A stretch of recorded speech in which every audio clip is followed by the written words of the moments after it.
Hi to everyone.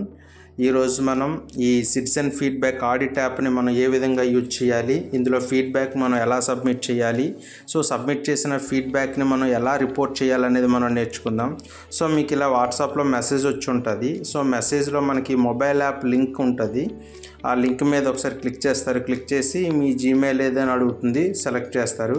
So మీరు first time open చేసినట్లయితే ఒక్కొక్కసారి అన్నోన్ సోర్స్ అని అడుగుతుంది. సో అలాంటప్పుడు మీరు అలౌ చేస్తారు. అలౌ చేసి మీరు యాప్ని అయితే ఫస్ట్ ఇన్స్టాల్ చేసుకుంటారు. మనకి ప్యాకేజ్ ఇన్స్టాలర్ ద్వారా ఇన్స్టాల్ చేసుకోండి. సో నా దగ్గర ఆల్రెడీ ఇన్స్టాల్ చేసింది కాబట్టి అప్డేట్ అని అడుగుతుంది. సో మీరు ఫస్ట్ టైం ఇన్స్టాల్ చేసినట్లయితే ఇన్స్టాల్ అని అడుగుతుంది, ఇన్స్టాల్ చేసుకుంటారు.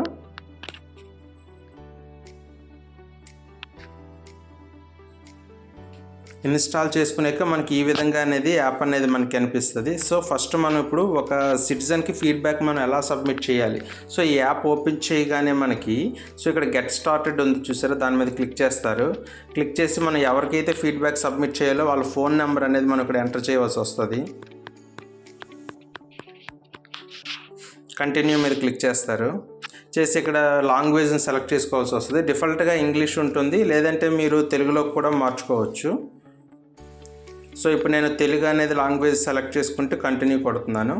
సో ఇక్కడ క్వశ్చన్స్ అడుగుతుంది. మన రాష్ట్రం ఏదనేది ఆంధ్రప్రదేశ్, జిల్లా విశాఖపట్నం, సో పట్టణం జీవీఎంసీ విశాఖపట్నం, మనం ఉంటున్నటువంటి ప్రదేశం ఫర్ ఎగ్జాంపుల్ మధురవాడ. మీరు ఈ పట్టణ స్థానిక సంస్థ లేదా నగరంలో నివాసం ఉంటున్నారని అడుగుతుంది. సో దానికి మనం అవును అని పెట్టాలి. సో మనం మేల్ ఆ ఫీమేల్ అడుగుతుంది. So male. ఫర్ ఎగ్జాంపుల్ ఆ సిటిజన్ ఏజ్ ఎంత అయితే అంత అనేది మనం సబ్మిట్ చేస్తాం. సో మనకి ఇక్కడ స్టార్ట్ సర్వేలోకి వెళ్తాం.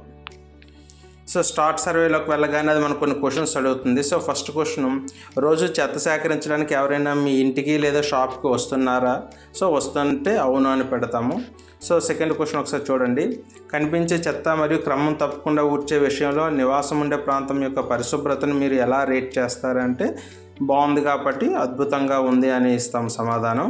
సో మూడో క్వశ్చన్ చూడండి ఒకసారి. మీ ప్రాంతానికి సమీపంలో పట్టించుకోనటువంటి అటెండ్ చేయని చెత్త కుప్పలు లేదా చెత్త పెరుక్కుపోవడం లాంటివి ఎంత తరచుగా కనిపిస్తాయి? సో అలాంటివి ఏవి లేకపోతే ఎప్పుడూ లేదు అని సమాధానం ఇస్తాము.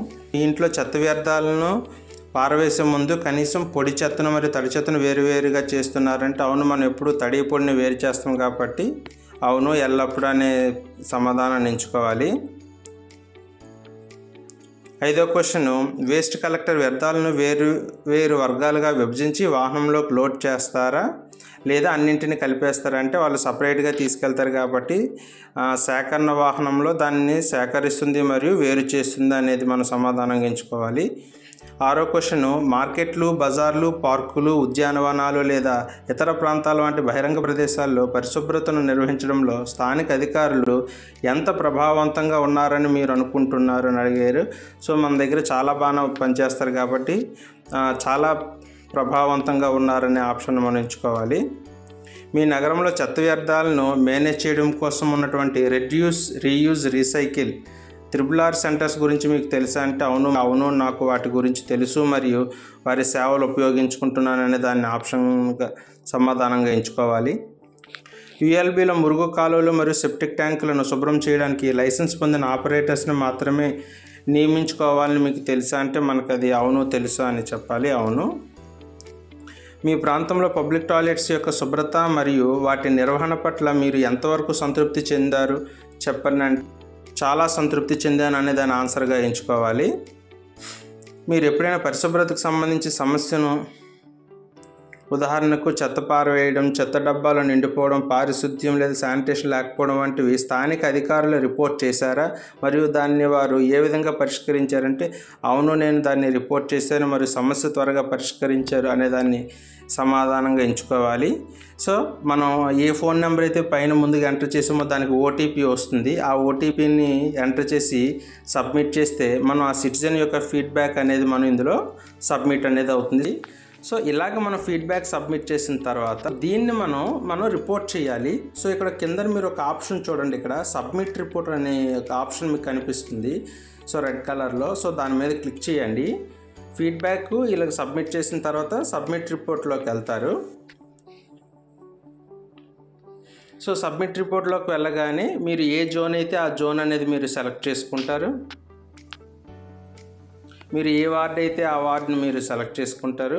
ఒకవేళ మీరు ఆర్పీ అయినట్లయితే కిందన ఆర్పీ జోన్ 2 అనేది సెలెక్ట్ చేస్తారు. మీరు సచివాలయం అయితే మీ వార్డు నెంబర్ సెలెక్ట్ చేస్తారు. ఒకవేళ మీరు ఆర్పీ అయినట్లయితే ఇక్కడ ఆర్పీ జోన్ 2 అనేది సెలెక్ట్ చేస్తారు. సో సెలెక్ట్ చేసిన తర్వాత సో మీరు ఏ వార్డుకి చెందిన ఆర్పీ అనేది అడుగుతుంది. సో ఫర్ ఎగ్జాంపుల్ మీరు 10వ వార్డుకి చెందిన ఆర్పీ అయితే 10వ వార్డు సెలెక్ట్ చేస్తారు. సో తర్వాత ఆ నేమ్స్ అనేవి మీకు కనిపిస్తాయి. ఆ 10వ వార్డులో ఉన్నటువంటి ఆర్పీల నేమ్స్ అనేది మనకు కనిపిస్తుంది. ఫర్ ఎగ్జాంపుల్ ఎవరో ఒకరు ఈ ఫస్ట్ వన్ మనం తీసుకుందాం. సో మీ నేమ్ సెలెక్ట్ చేస్తారు మీరు ఆర్పీ అయితే. సో ఇప్పుడు ఎవరు ఫీడ్బ్యాక్ అయితే మీరు ఇప్పుడు సబ్మిట్ చేశారో సో వాళ్ళ యొక్క నేమ్ అనేది మనం ఇక్కడ రాస్తాము.